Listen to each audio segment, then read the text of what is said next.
Hey, welcome to Tiny Homes and Builds by Villain. 3 years ago, I set out to make my first epoxy resin river table made out of an elm slab. But like any good build, things didn't go as planned. Stick around and see how it all came together, including that unexpected forced error and how I was able to bring the table back to life. So let's get started.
In my builds, I always leave room for creativity because you never truly know how a project will evolve until it starts to take shape through the creative process.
Henry David Thoreau once said, "The world is but a canvas to our imagination."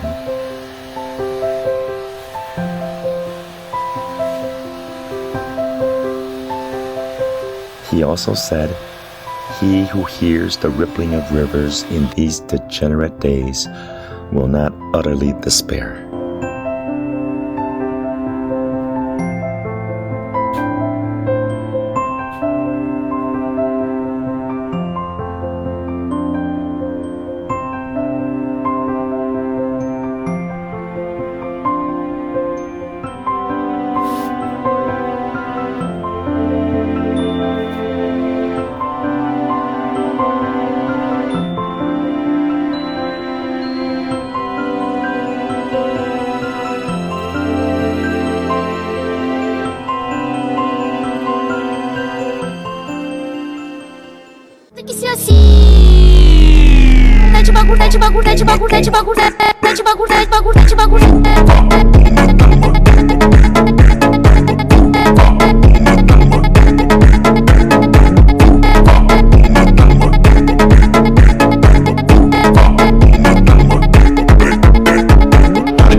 Where everything fade to black. I tell my girl, hold up, I'll be right back. Steady smoking that and then I make a dope track. Ain't no way, stay.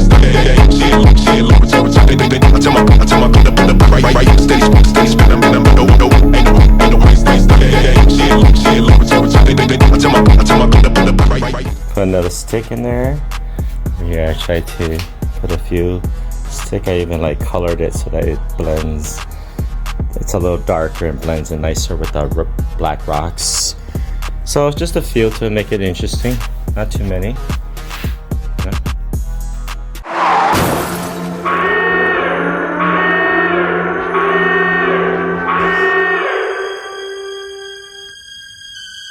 Everything had been going so well up until this point.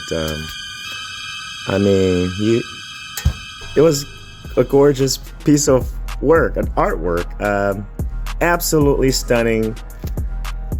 It was one of those projects that made me think, wow, Verlaine, you really outdid yourself this time. And then this happened. The bubbles, in my other video, I talked about these bubbles as one of my favorite parts, but I realize now that they have a sinister side. Thousands of these micro air bubbles couldn't escape the epoxy resin. I wanted it to be crystal clear river to accentuate the 3 dimensions and the color and the details. But I poured it in the middle of winter in a non-heated garage. This is a crime against woodworking, and it's not gonna work. So I decided that since I have 1/8 of an inch left to work with, I wasn't gonna let this table take me down. And so I laid out, as you can see here, a whole bunch of pebbles, fish tank pebbles, to rebuild the riverbanks. I also tried to replicate the water effects too, but you can see that I didn't have as much space to work with. Applying the oil. This part is always so satisfying to do. Here I'm using Odie's oil, a premium wood finish that's food safe and highly water resistant, which of course is a must for a coffee table. And the smell. It's got this citrusy scent. Oh, love it. But what I love the most about oil finishes is how they bring out the wood's natural warmth and beauty.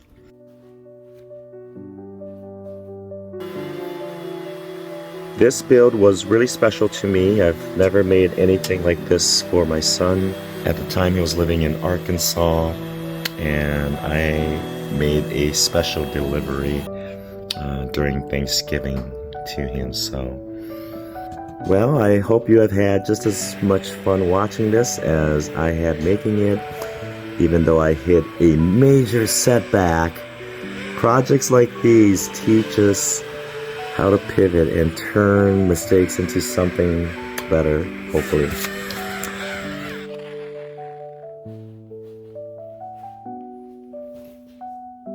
Did it work?